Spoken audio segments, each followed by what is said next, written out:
Haleluya. Bulan kemarin saya terakhir Selasa. Nah, sekarang awal bulan ini saya yang membuka. Dan saat ini kita memperingati kematian Tuhan Yesus 2000 tahun yang lalu, dan semua itu Tuhan nyatakan, itulah janji di mana Tuhan menggenapi setiap firman-Nya. Di kayu salib Dia disalib dan darahnya tercurah dari ujung kepala sampai ujung kaki. Itu darah dicurahkan untuk apa? Untuk setiap kita boleh mengalami penebusan dosa, boleh dipulihkan kembali. Oleh karena darahnya itu kita tuh disucikan, dilayakkan untuk menghampiri hadiratnya, taktanya. Itulah kasih Tuhan yang dinyatakannya di dalam kehidupan kita melalui pengorbanannya di kayu salib. Dan bulan ini temanya diambil di dalam, bagaimana puasa kemarin 3 hari? Apa ada yang sakit? Tetap tambah sehat? Apa di sini siapa yang enggak ikut ambil bagian dalam puasa? Enggak ngaku apa?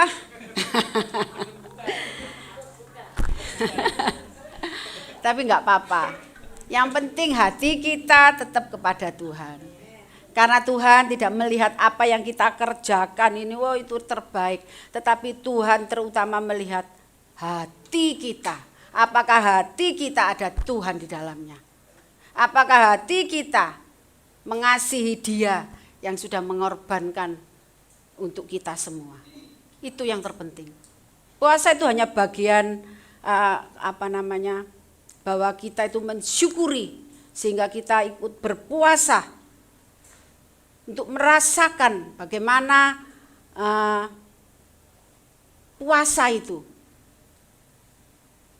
bukan hal yang harus diwajibkan ya, seperti saudara kita yang lainnya diwajibkan harus dan ada waktunya, enggak boleh gini, enggak boleh gini.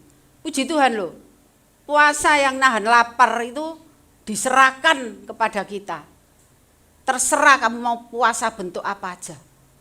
Tapi Tuhan mau melihat hati kita saja. Apakah engkau melakukan dengan sungguh-sungguh? Ataukah engkau punya maksud tertentu setelah itu sudah? Oke, kita kembali. Tema bulan ini diambil di dalam Yosua 23 ayat yang Yosua 14 ya. Yosua 23 ayat yang ke-14, maaf. Kita baca. Maka sekarang sebentar lagi aku akan menempuh jalan segala yang fana. Sebab itu insaflah dengan segenap hatimu dan dengan segenap jiwamu, bahwa satu pun dari segala yang baik yang telah dijanjikan kepadamu oleh Tuhan Allahmu tidak ada yang tidak dipenuhi. Semuanya telah digenapi bagimu, tidak ada satu pun yang tidak dipenuhi. Di sini siapa yang meragukan janji Tuhan? Apakah pernah kita merasakan mana janji Tuhan? Pasti ada. Sekali waktu itu pasti pertanyaan itu keluar dari hati kita, dari mulut kita. Mana janji Tuhan? Mana janji Tuhan? Saya dulu sering, Tuhan ini janjimu. Tapi percayalah kepada firman-Nya bahwa Tuhan Allahmu tidak ada yang tidak dipenuhi. Semua telah digenapi bagimu, tidak ada satu pun yang tidak dipenuhi. Semua janji Tuhan dimulai dari perjanjian lama digenapi sampai Tuhan Yesus mati di atas kayu salib. Itulah penggenapan janji-janji Tuhan. Diselesaikan Tuhan di atas kayu salib. Bukan janji-janjinya manusia yang mudah mengeluarkan kata-kata. Janji engkau, aku janji engkau tak tolong. Itu cuman sekedar mulut aja menyenangkan. Tapi peganglah janji Allah ini, janji Tuhan itu kepada untuk kita semua. Karena firman-Nya itu hidup, firman-Nya itu iya.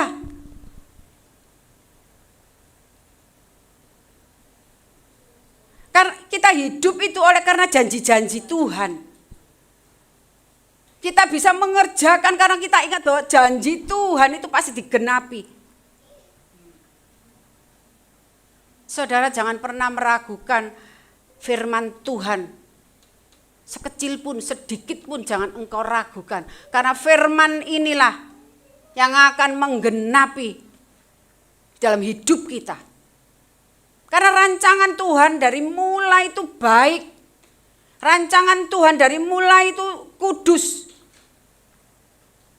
Tetapi yang menghancurkan itu manusia sendiri.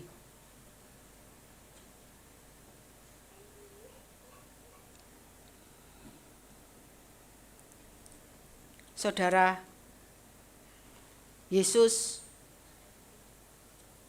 di atas kayu salib itu menahan, menderita, mengabaikan kehinaannya. Dia yang kudus, dia yang menciptakan kita, tetapi dia mau menahan untuk menderita di kayu salib. Karena ia tahu masa depan nanti kita penuh dengan sukacita.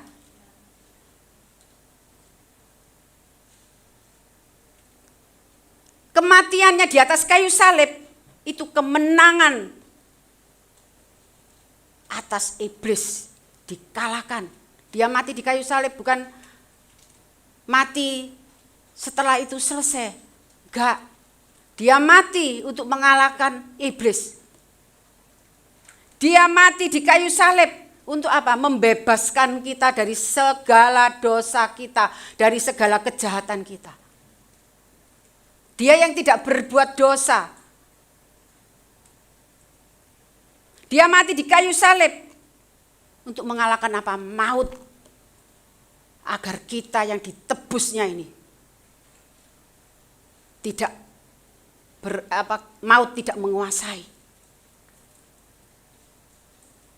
Kita itu bersyukur punya Allah yang merancangkan sedemikian indahnya, sedemikian untuk supaya manusia yang percaya kepadanya ini boleh hidup di dalam sukacitanya. Tuhan gak mau Tuhan tuh melihat kita itu menderita. Tuhan sudah menyatakan janji-janjinya melalui firman-Nya. Dan banyak orang-orang yang percaya menyaksikan janji-janji itu digenapi dalam hidup mereka. Banyak hamba-hamba Tuhan yang tadinya bukan apa-apa dia menderita. Tapi karena dia setia, dia pegang janji Tuhan, dia mengerjakan setiap firman-Nya, dia melakukan apa yang Tuhan kehendaki, melayani. Akhirnya dia dibawa naik. Banyak itu hamba-hamba Tuhan yang hidupnya benar, yang hidupnya sungguh-sungguh untuk Tuhan, dipakai Tuhan dan diberkati.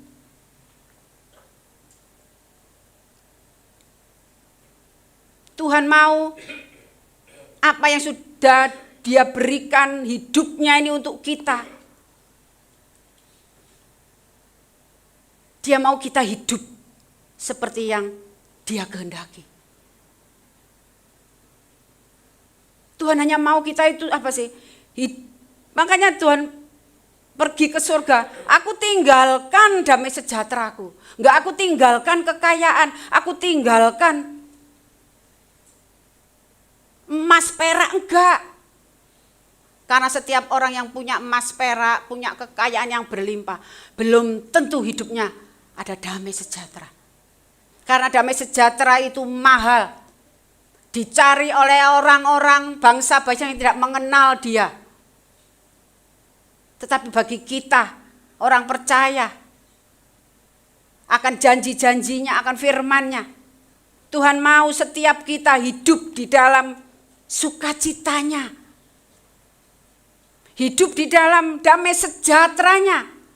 Sekalipun engkau menghadapi masalah, menghadapi di dalam kekelaman, di dalam mungkin dalam keadaan di gunung, di gurun, di padang gurun, enggak ada apa-apa. Enggak ada air, enggak ada apa-apa, enggak ada yang bisa untuk dimakan.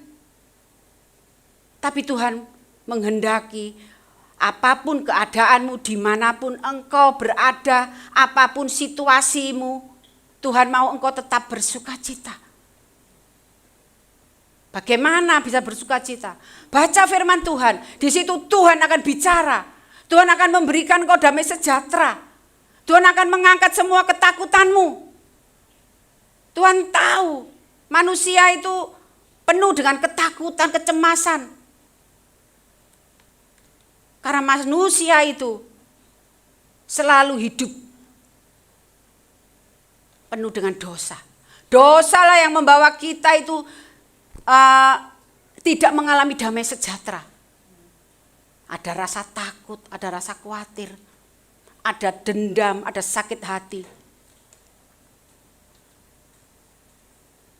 Disitulah yang membuat kita tidak bisa mengalami damai sejahteranya Tuhan.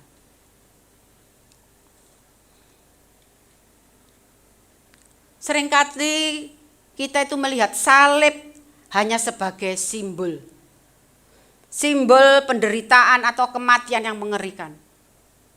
Namun di balik penderitaan itu, salib adalah proklamasi terbesar bahwa Allah adalah penjaga janji. Orang kalau penjaga janji, dia berusaha untuk tidak janji itu diabaikan begitu saja.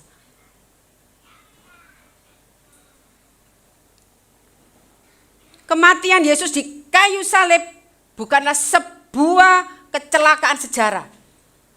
Bukanlah hanya sekedar memang waktu itu dia ngomongi saenake. Tetapi melainkan penggenapan janji keselamatan yang sudah difirmankannya. Janji Tuhan itu ajaib. Janji Tuhan itu tidak ada yang tidak digenapi, seperti yang di tema tadi ya, bahwa saya baca lagi biar kita yakin.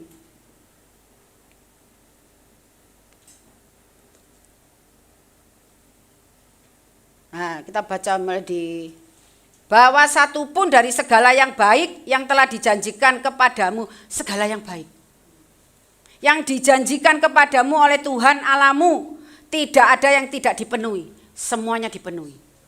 Semuanya dipenuhi. Abraham, Tuhan berjanji kepada Abraham, engkau akan memiliki keturunan seperti banyaknya pasir di laut, bintang di langit. Dan saat itu Tuhan itu berjanji dalam keadaan mereka sudah lanjut usia. Bahkan Sarah sudah tidak haid lagi. Apakah dengan janji Tuhan itu percaya? Aku wis kaya ngene, wis tuwek. Kok ate duwe anak? Pasti kalau engkau dijanjiin yang enggak masuk akal, cuman mau ngomong aja enggak mungkin, enggak toh? Pasti mengguyut toh. Iya. Padahal batinnya enggak mungkin lah. Pasti Sarah seperti itu, karena Sarah juga manusia seperti kita. Memiliki hati, memiliki perasaan. Dan dia tahu bahwa aku wis tuwek. Enggak mungkin bisa punya anak. Tetapi Tuhan menggenapi janjinya. Dia memberikan Ishak.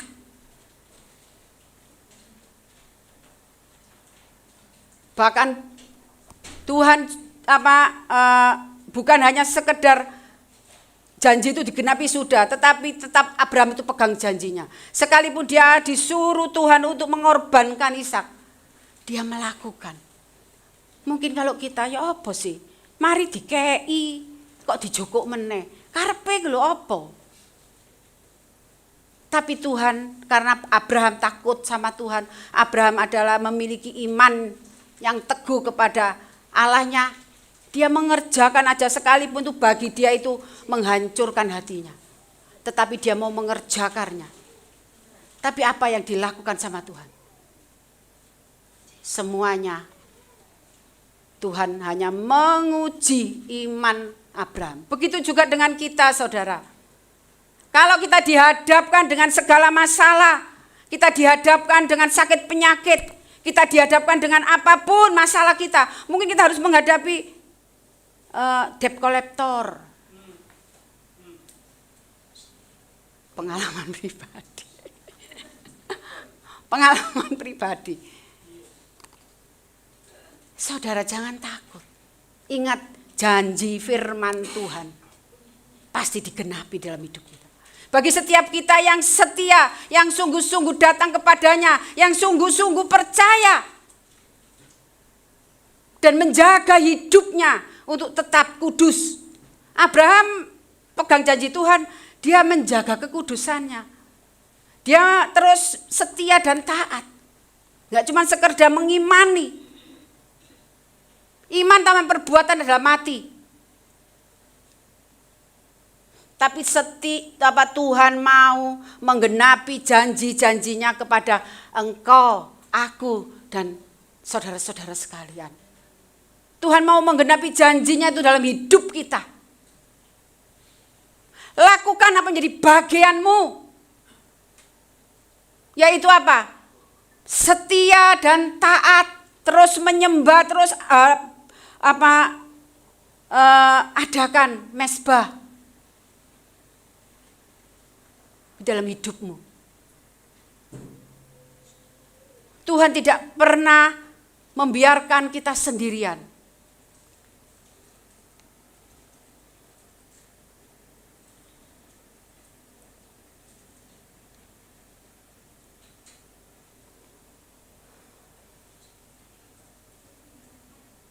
Saudara yang kekasih Tuhan,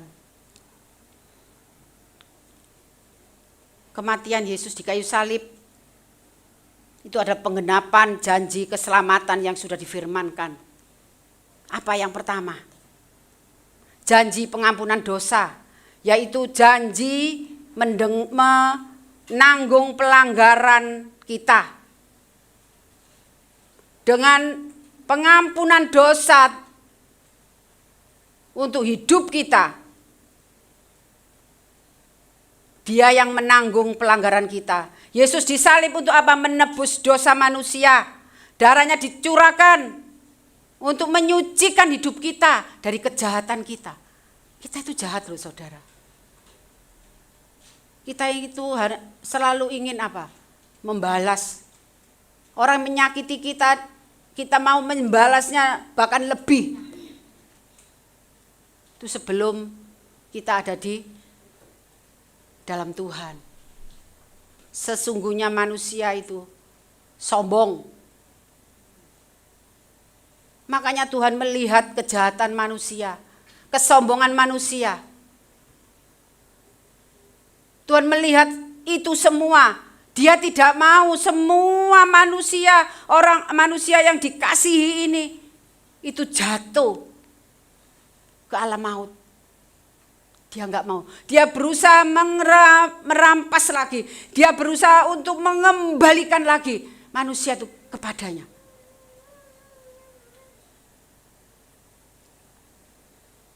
Sungguh luar biasa Allah kita. Sungguh kita ini yang diberikan Tuhan kesempatan untuk bisa percaya kepadanya. Untuk bisa menerima kasih-Nya. Orang yang tidak pernah mengerti akan kasih Tuhan, mereka hidupnya pasti menderita. Saya percaya jemaat Osokan Anda ada yang hidupnya penuh dengan penderitaan. Boleh mengalami, tapi itu tidak selamanya. Engkau tetap ada di dalam rencana Tuhan. Engkau tetap ada di dalam kuasanya. Tuhan tidak akan pernah membiarkan engkau berjalan sendiri, melakukan sendiri. Tuhan pasti menegur, mengingatkan kita. Apalagi yang mungkin sudah jatuh dalam dosa. Hei anakku, kembalilah.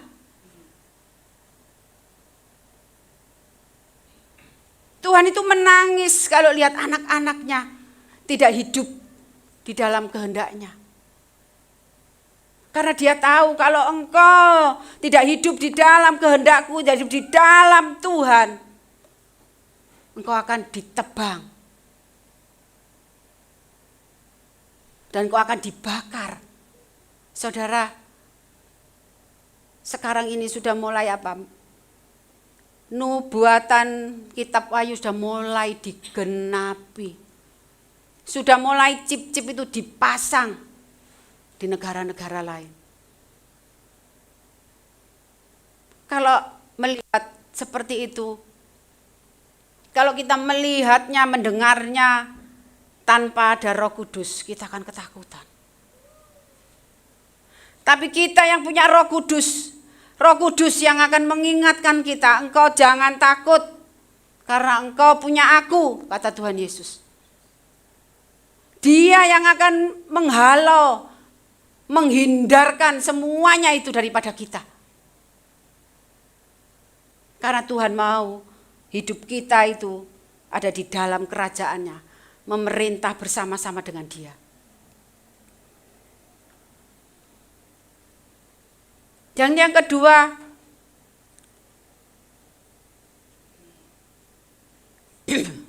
ini ya yang 2 Korintus 5 ayat 21, coba kita baca. 2 Korintus 5 ayat 21. Dia yang tidak mengenal dosa telah dibuatnya menjadi dosa karena kita, supaya dalam Dia kita dibenarkan oleh Allah. Kita tidak bisa membenarkan diri kita.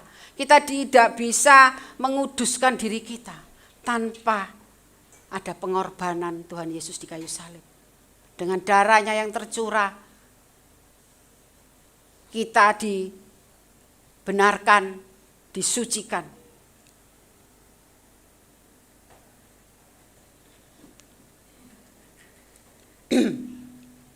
Dan yang kedua adalah janji pemulihan hubungan dengan Allah. Dia berjanji apa? Bahwa kita tidak ada lagi batasan.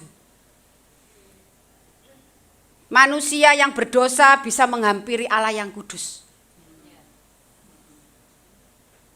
Kita yang berdosa, kalau dulu kita enggak bisa menghampiri begitu saja. Tapi dengan Tuhan Yesus mati di kayu salib, itu tidak ada lagi benteng-benteng, tidak ada lagi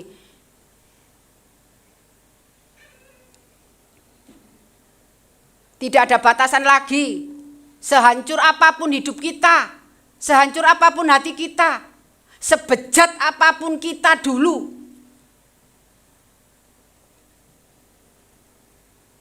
Tuhan bersedia menemui kita. Siapapun kita, Tuhan bersedia menemui kita. Kalau kita dengan sungguh-sungguh mau mencarinya, Dia yang menghampiri kita. Jangan takut. Apa yang sudah engkau lakukan, apa yang sudah engkau perbuat dulu, saat engkau lahir baru, saat engkau dibaptis, saat engkau menyatu dengan tubuh darah, percaya bahwa engkau ada di pihak Tuhan. Engkau Tuhan yang membela kita. Terus hidup dalam kebenarannya. Kita harus menjaga hidup kita. Kita harus selalu memberikan waktu untuk Tuhan, untuk bersyukur, untuk datang ke hadirat-Nya, menyembah-Nya. Tuhan akan melihat semua yang kita kerjakan. Dan Tuhan tidak membiarkan begitu saja. Pertolongan Tuhan itu tidak pernah terlambat. Kita hidup karena kasih karunia-Nya, karena anugerah-Nya. Bukan karena kita itu orang pandai, kita itu orang yang kuat, kita orang yang punya duit. Duit bisa mengalahkan segalanya. Enggak, duit enggak bisa mengalahkan maut. Duit enggak bisa menebus dosa kita. Sekalipun engkau memiliki pulau,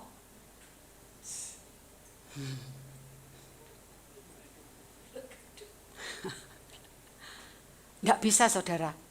Satu-satunya jalan hanya Tuhan yang bisa memulihkan keadaan kita seperti gambarnya. Tuhan mau kita itu menjadi seperti Dia. Untuk apa? Untuk kita datang masuk ke gerbang surga. Gambar kita itu harus utuh, sama.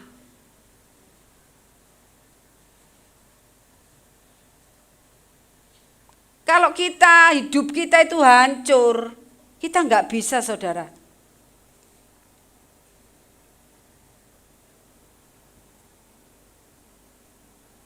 Dan janjinya terhadap kita, yaitu memiliki hidup yang kekal dan kemenangan. Dalam Yohanes 3 ayat yang 16. Yohanes 3 ayat yang ke-16. Keliru. Yohanes 3 ayat yang ke-16. Katakan di sini, karena begitu besar kasih Allah akan dunia ini. Yang tadi ya kita nyanyikan ya. Sehingga Ia telah mengaruniakan anaknya yang tunggal supaya setiap orang yang percaya kepadanya tidak binasa, melainkan beroleh hidup yang kekal. Tidak binasa, saudara. Sekalipun apa? Sekalipun kita mati. Di Yohanes 11 yang ayat yang ke-25. Akulah kebangkitan dan hidup. Barang siapa percaya kepadaku, ia akan hidup walaupun ia sudah mati. Sekalipun tubuh kita mati, tetapi jiwa kita dihidupkan dengan tubuh kemuliaan. Tapi orang yang tidak percaya kepada Tuhan, dia akan binasa. Dan dia akan dilempar ke kerajaan maut. Maut itu punya kerajaan ya ternyata. Karena penghuninya banyak, saudara.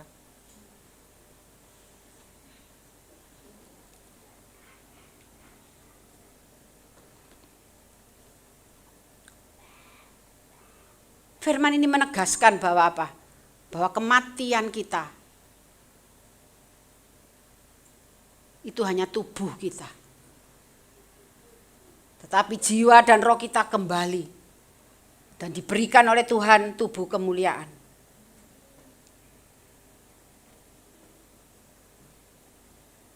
Saudara, banyak contoh ya, banyak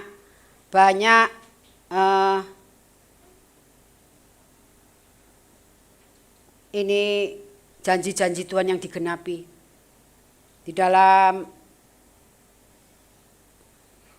Ulangan 31 ayat 8 dikatakan, sebab Tuhan Dia sendiri akan berjalan di depanmu.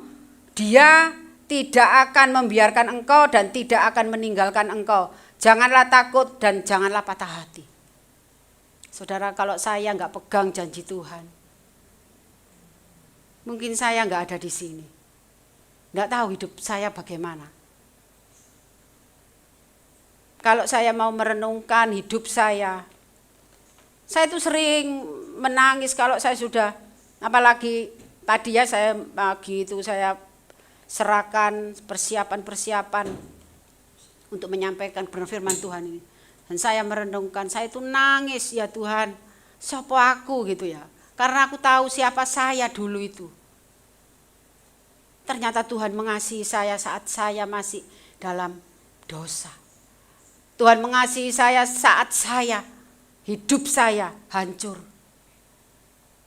Dia yang mengasihi saya di saat itulah Tuhan itu masih dengan sabar. Dia itu menyertai saya percaya itu.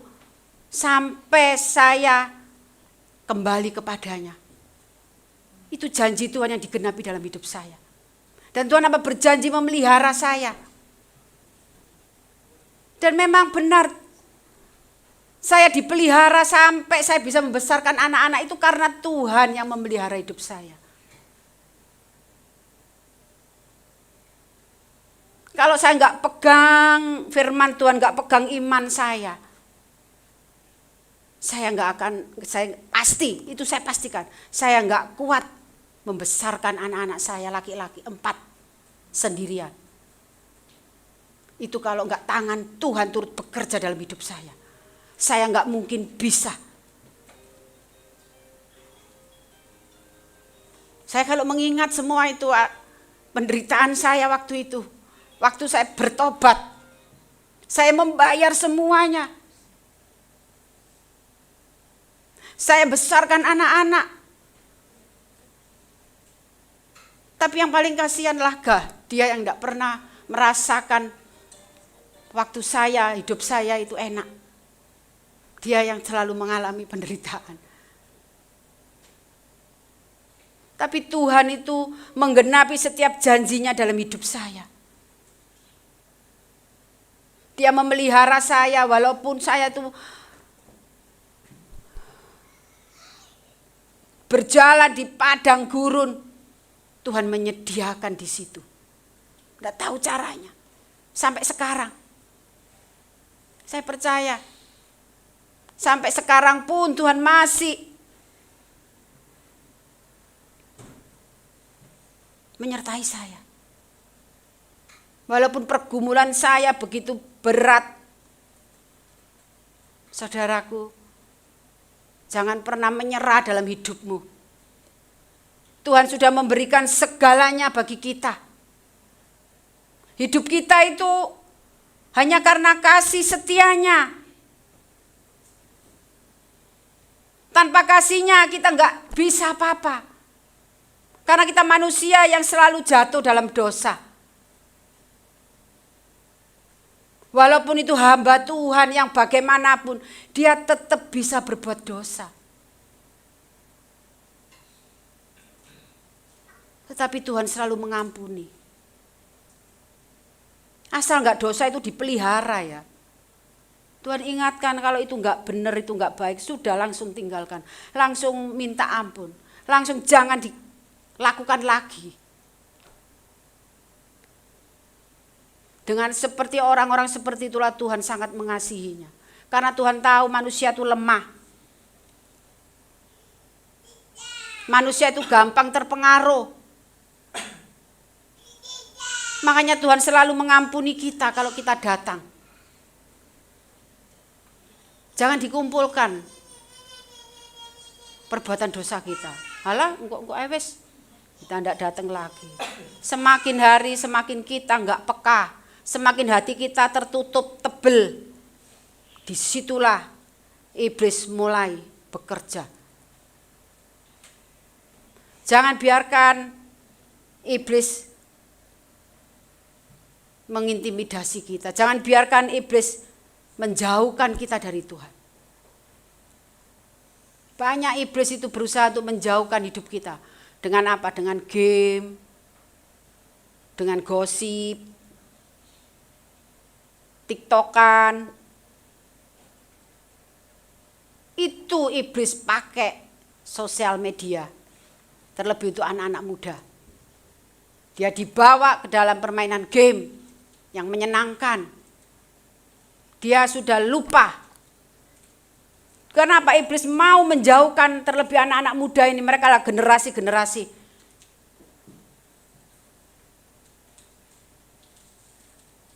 Karena itu kita yang punya anak-anak yang masih bimbinglah dalam kebenaran firman Tuhan.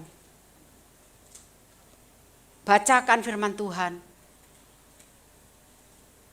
Nanti kalau sudah dewasa, sulit ngatur. Kita nanti cuma berdoa nangis gitu sama Tuhan. Saya loh, contohnya.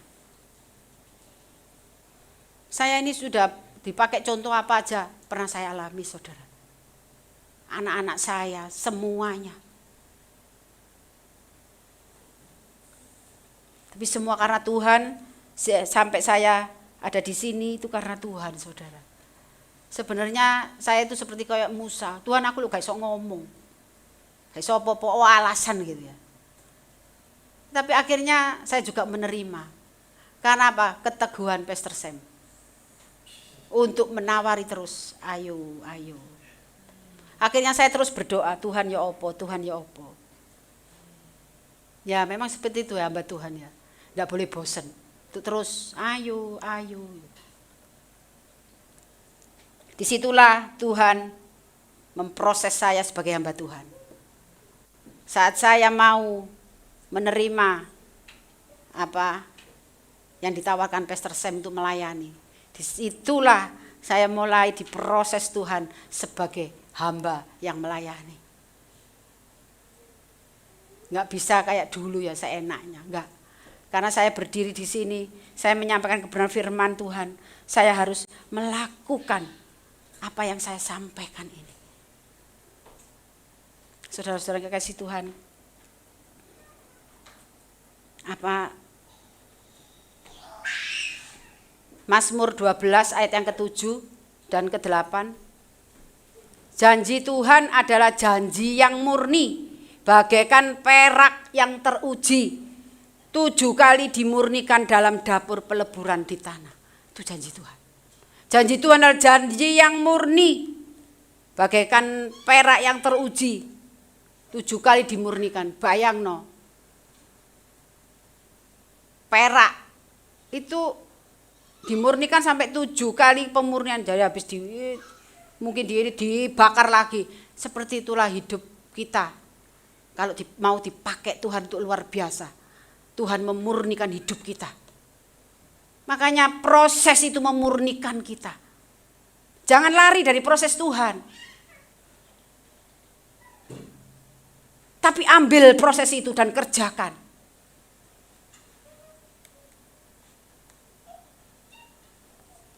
Engkau Tuhan yang akan menepatinya. Loh, janji Tuhan. Engkau akan menjaga kami senantiasa terhadap angkatan ini.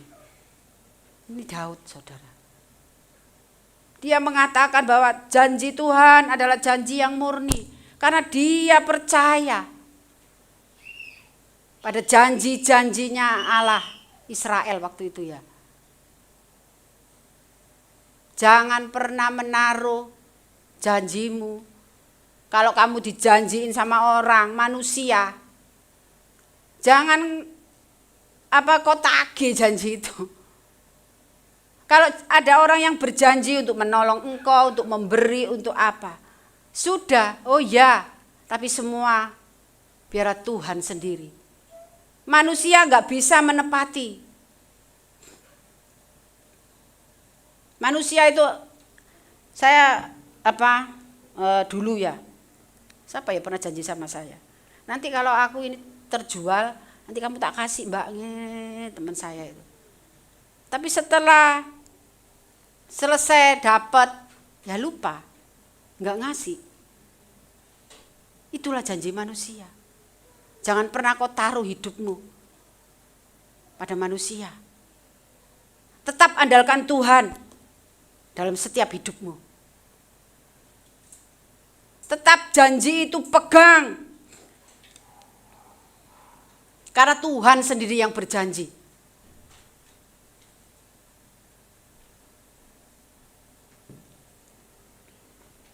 Dalam Yesaya 43 ayat yang kedua dikatakan di sini apa? Apabila engkau menyeberang melalui air, aku akan menyertai engkau. Jadi enggak akan kelelep. Atau melalui sungai-sungai, engkau tidak akan dihanyutkan. Apabila engkau berjalan melalui api, engkau tidak akan dihanguskan. Dan nyala api tidak akan membakar engkau. Artinya bukan kita nanti nyebrang ke sungai enggak kelelep ya. Kita jalan di atas api, enggak terbakar, enggak seperti itu saudara. Hidup kita kita menghadapi bahaya apapun, kita menjalani apapun, percaya bahwa Tuhan yang akan melindungi. Makanya Tuhan mengajak untuk setiap kita itu jangan takut, berani menghadapi apapun, tantanganmu apapun, karena engkau tidak pernah sendiri. Percayai firman ini. Jangan ragukan, hiduplah di dalam firman-Nya supaya engkau dipimpin, supaya engkau diberikan hikmat sama Tuhan, supaya jalanmu tidak tersesat. Kalau engkau jalan sendiri, engkau tinggalkan firman, siapa yang menuntun engkau? Iblis. Karena kesempatan, gak ada Tuhan yang menyertai. Dia yang akan terus mengikuti, membisik-bisiki untuk apa? Untuk mengadu domba, untuk membenci, terutama untuk apa? Tidak bisa mengampuni. Tuhan paling benci orang yang tidak bisa mengampuni. Karena hidup kita diampuni, sehingga kita bisa dibenarkan karena dosa kita yang diampuni Tuhan.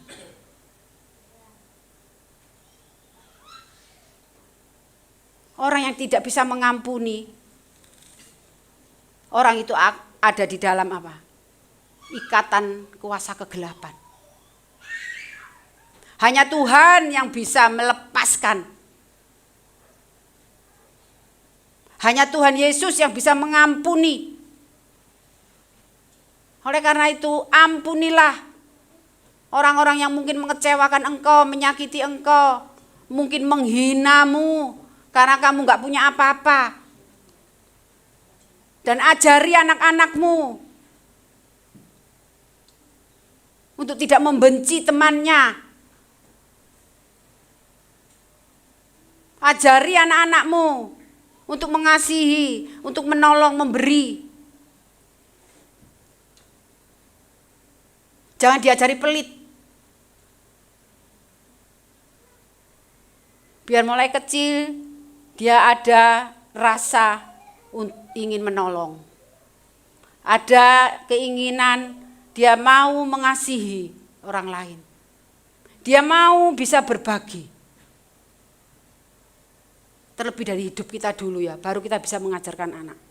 Tapi kalau hidup kita enggak, anak diajarkan. Dilokno. Mama dhewe yang ngono. Jangan ngerokok. Ngerokok itu bahaya. Papa lo yang ngerokok. Enggak ada yang ngerokok kan di sini?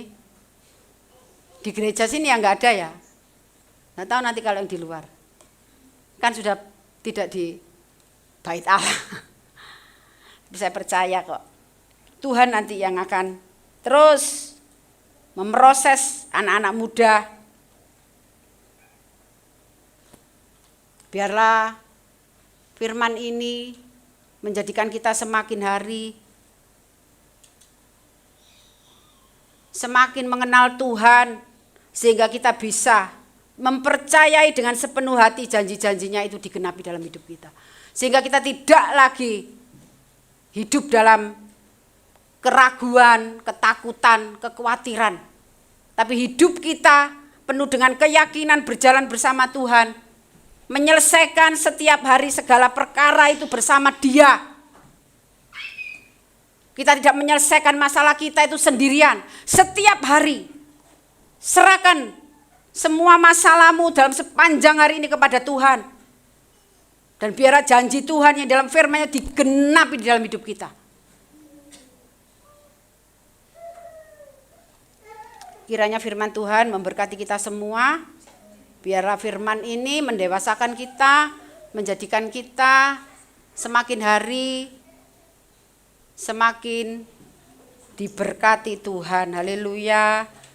Amin.